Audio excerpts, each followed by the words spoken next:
Thanks for tuning into No Wine in No Time. My name's Dave, and we're coming to you from our new home in St. Croix in the U.S. Virgin Islands. Now, where exactly is St. Croix? Well, it's in the northern part of the Caribbean Sea, and it's completely surrounded by the Caribbean itself. And this particular island is 27 miles long and 7 miles wide at its widest point. And although we're in a tropical paradise, in this particular area, we will never grow grapes that produce wine. Why? Because the climate here runs from a high of about 90 degrees to a high of about 80 degrees year-round. It only fluctuates about 10 degrees Fahrenheit. And because the lows at night are not that low, we don't really have a great diurnal temperature swing, so we can't grow any grapes. From the time I've landed here, I've been asked the question over and over again, what's the perfect beach wine? So here we are. We're right on the shores of the Caribbean Sea. The sun's out, it's a beautiful day, and we're thinking about what we'd like to drink. Well, some obvious choices would be, how about a beer? And that would be perfect. How about water? That would be good too. A Coca-Cola? Perfect. But if we switch our thoughts to wine, because we're wine people, what exactly makes the perfect beverage for this particular setting?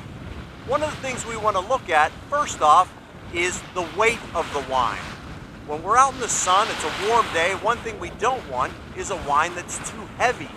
So let's forget about white wines like Chardonnay and Viognier, and let's forget about red wines completely.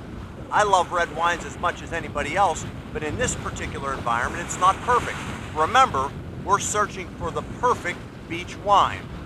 So, with weight as a factor, we want a lighter style wine.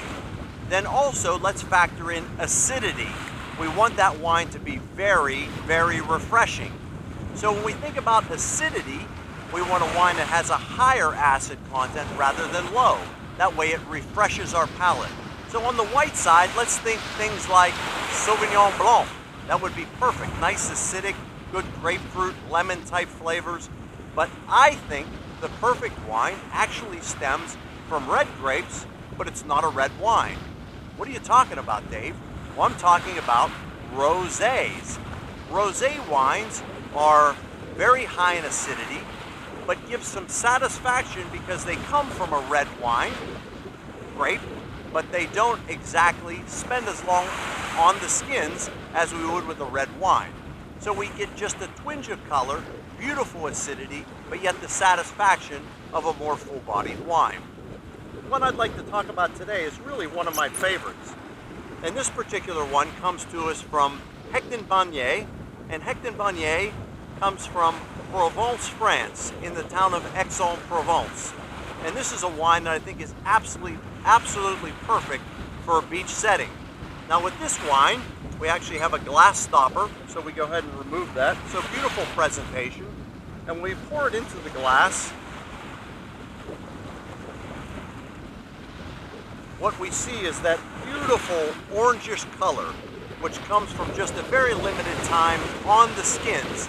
Now this particular wine comes from red wine grapes like Cinsault, Grenache, a little bit of Syrah, and a little bit of a white wine grape called Vermentino, or as the French would call it, Rolle. Now with this wine, you have beautiful aromas that border anywhere from citrus to even just slightly a bit floral. And if we drink this wine and pass it across our palate, one thing we'll notice is it goes from a little bit of tart strawberry to a slight bit of apricot and maybe even a little bit of tart pineapple. Really very refreshing, beautiful acidity, and really one of the perfect wines for a trip to the beach. So I'm going to enjoy a little bit more of this Hecton-Bagnier and this beautiful day, and we ask that you tune in next time, because soon you'll know wine in no time.